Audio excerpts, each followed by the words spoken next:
301 risultati positivi in combattimenti aerei, un numero che quasi nessun altro pilota nella storia ha mai osato sognare. Lo colloca al secondo posto nella classifica dei piloti da caccia con il punteggio più alto, superato solo da un'altra leggenda. Eppure, il nome di Gerhard Barkhorn rimane spesso in ombra, oscurato da figure più famose e carismatiche. La sua non è la classica storia di una gloria immediata. È una storia di tenacia che ha del sovrumano e di un prezzo, a livello personale, quasi impossibile da immaginare.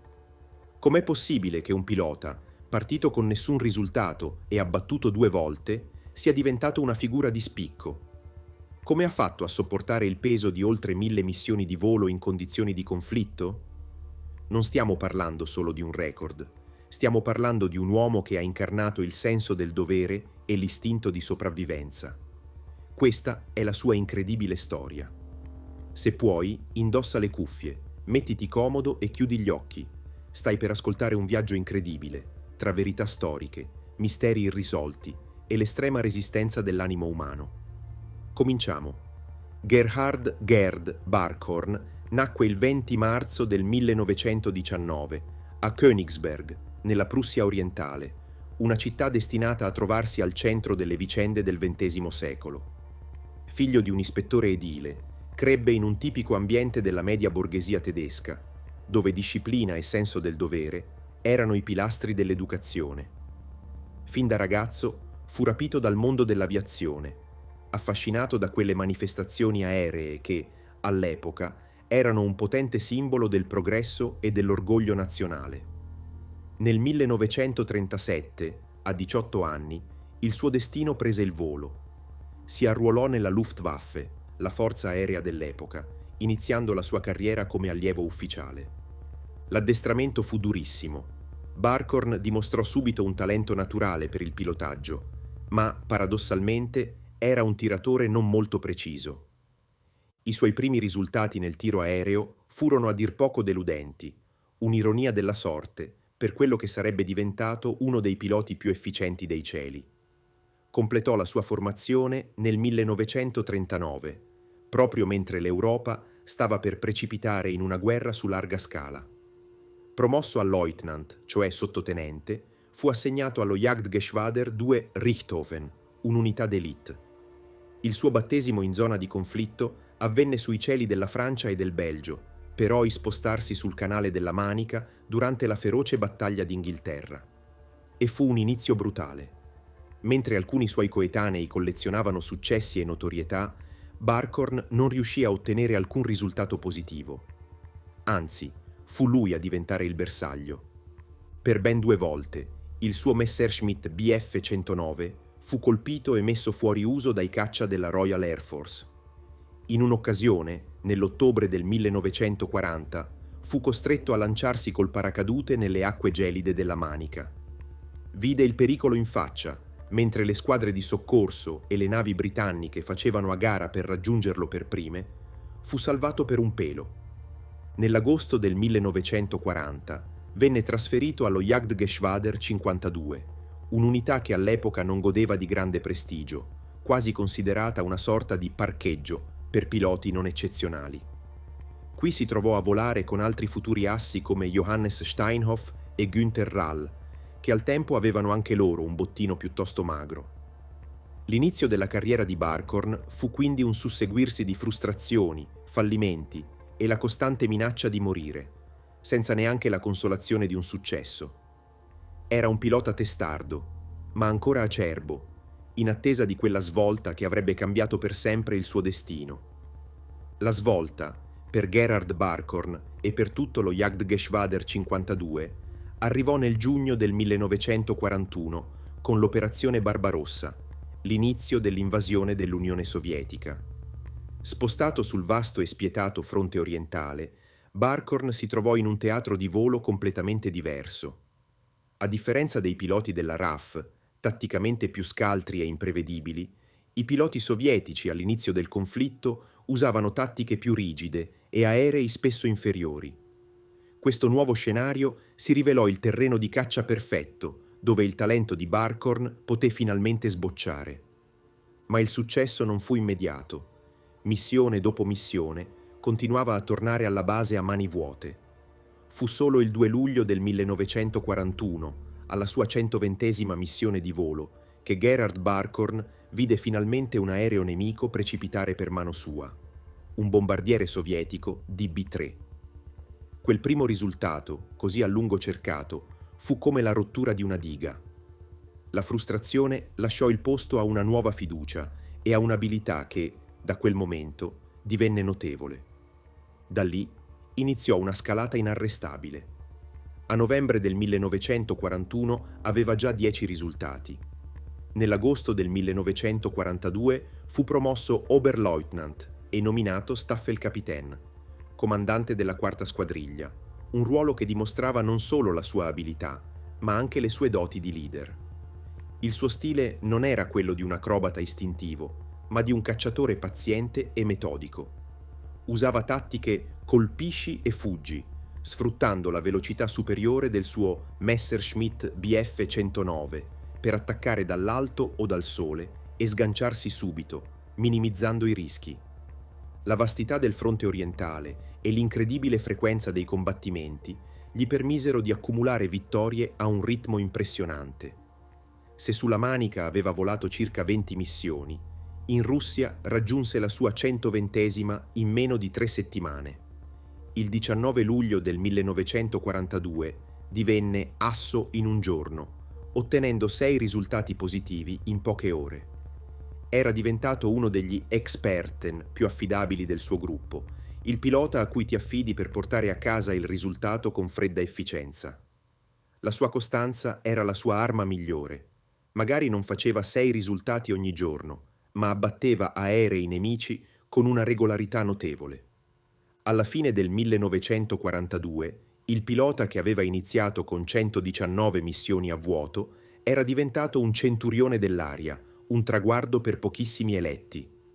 La sua trasformazione era completa, ma la sua notorietà era appena iniziata. Il 1943 fu l'anno della sua consacrazione. Il 1° settembre fu promosso Hauptmann, capitano, e gli fu dato il comando del secondo gruppo dello Jagdgeschwader 52, un gruppo di volo che sotto di lui divenne uno dei più efficaci del fronte. Il suo nome era ormai una garanzia. L'11 gennaio del 1943, dopo la 120ª vittoria, ricevette le fronde di quercia per la sua croce di cavaliere. Il 30 novembre raggiunse un traguardo quasi fantascientifico: 200 risultati positivi in combattimenti aerei. In quel periodo strinse una profonda amicizia con un altro pilota del gruppo, un giovane emergente di nome Erich Hartmann. Vi metto il link del video su Erich Hartmann qui sopra. Hartmann, che sarebbe diventato il pilota con il punteggio più alto di tutti i tempi, vedeva in Barkhorn un mentore. Volavano spesso insieme, coprendosi le spalle a vicenda in un tandem letale. Barkhorn, più maturo, era la calma e la strategia. Hartmann, l'audacia e l'istinto. Insieme erano una forza della natura. Nonostante la sua efficienza, Barkhorn era noto per la sua umanità. Un episodio, che la dice lunga sul suo carattere, racconta che dopo aver gravemente danneggiato un caccia sovietico, si affiancò all'aereo nemico e, invece di finirlo, fece cenno al pilota di lanciarsi, risparmiandogli la vita. Si dice anche che spesso cedesse risultati facili ai piloti più giovani per aiutarli a prendere fiducia e a diventare a loro volta degli esperti. Ma la guerra, specialmente sul fronte orientale, pretendeva un tributo terribile, fisico e mentale. Il 31 maggio del 1944, dopo il suo 273° risultato, Barkhorn, esausto dopo 6 missioni in un solo giorno, fu abbattuto. Fu ferito gravemente a una gamba e costretto a terra per 4 lunghissimi mesi. Il recupero fu lento e i medici salvarono il suo arto dall'amputazione per un soffio. L'infortunio, sommato allo stress disumano di oltre 1000 missioni, lo portò al limite del collasso. Soffrì di un grave esaurimento nervoso. Il suo corpo e la sua mente si stavano semplicemente ribellando. Quando finalmente tornò in servizio a fine ottobre, non era più lo stesso uomo. Faticava a ritrovare il suo ritmo. Eppure, La sua determinazione d'acciaio ebbe la meglio. Il 5 gennaio del 1945 abbatté un caccia sovietico, la Vochkin L-A-5. Fu il suo 301esimo e ultimo risultato positivo.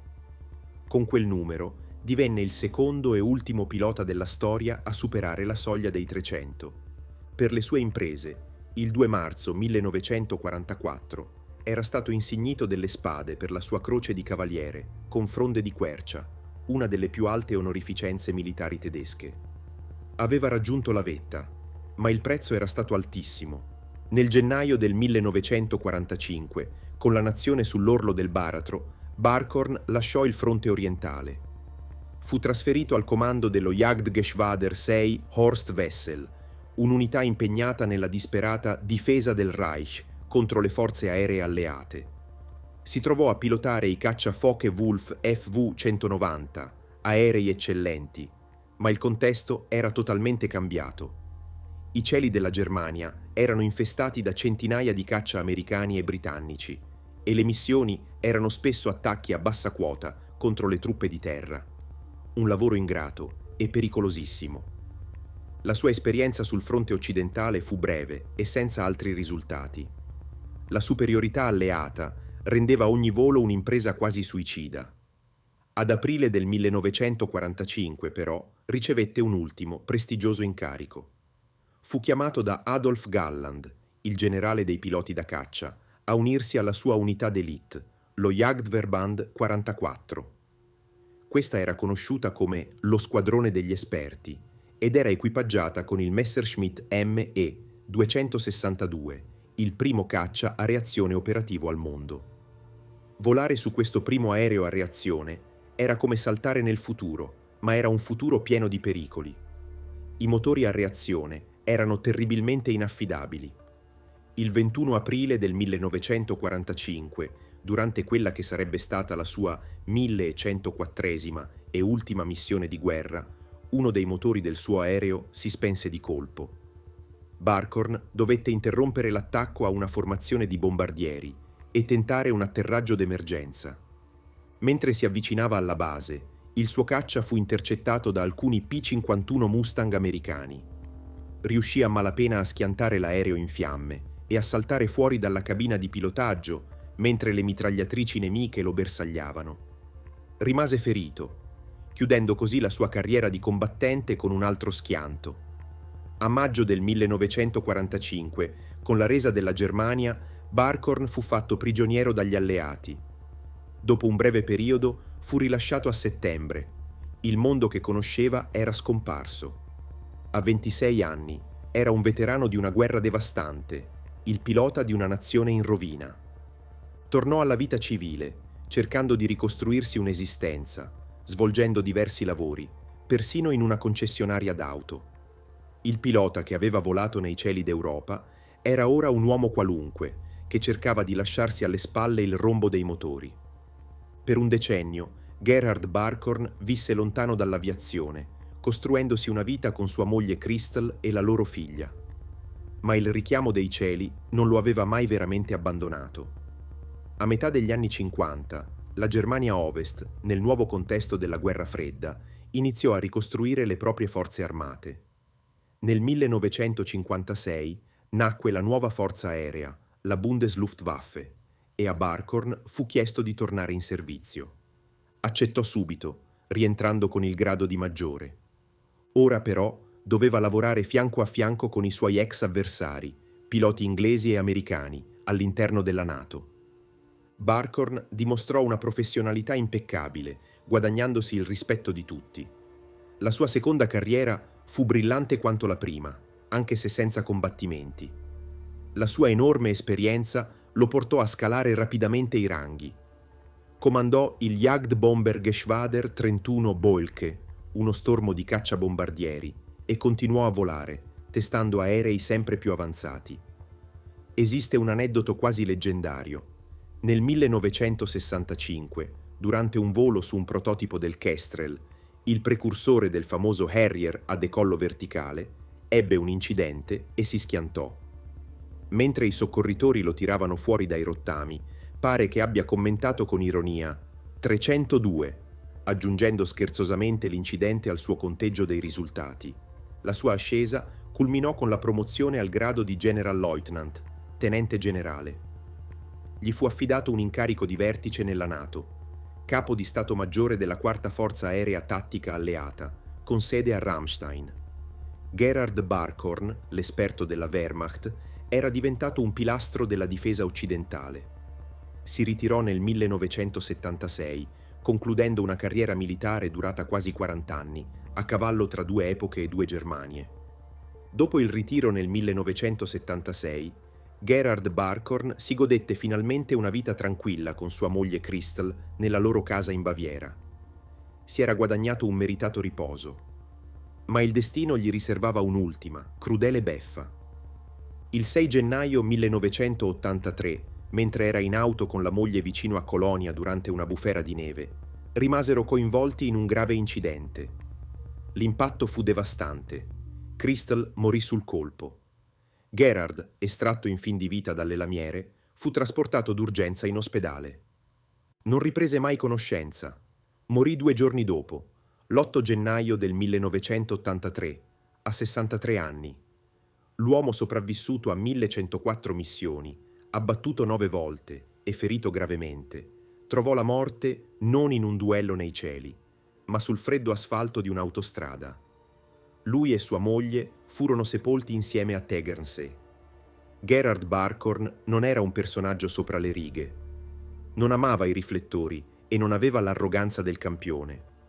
Era un professionista assoluto, un uomo definito da una tenacia quasi incredibile e da un profondo senso del dovere. La sua storia non è solo un elenco di numeri, per quanto impressionanti. Quei 301 risultati positivi rappresentano il culmine di migliaia di ore passate nel pericolo e nella massima concentrazione di innumerevoli decisioni prese in una frazione di secondo. La sua è un'eredità complessa. È la storia di un pilota straordinario che ha operato in un contesto terribile, ma che ha saputo mostrare umanità nel cuore della battaglia. È la storia di un uomo che ha saputo reinventarsi dopo la catastrofe, mettendo la sua esperienza al servizio di una nuova Germania democratica. Forse, il tributo più bello glielo ha reso l'unico uomo che lo ha superato nei cieli, il suo amico Erich Hartmann, che di lui disse: Gerd Barkhorn era il comandante che ogni pilota sogna, leader, amico, compagno e padre, il migliore che abbia mai incontrato.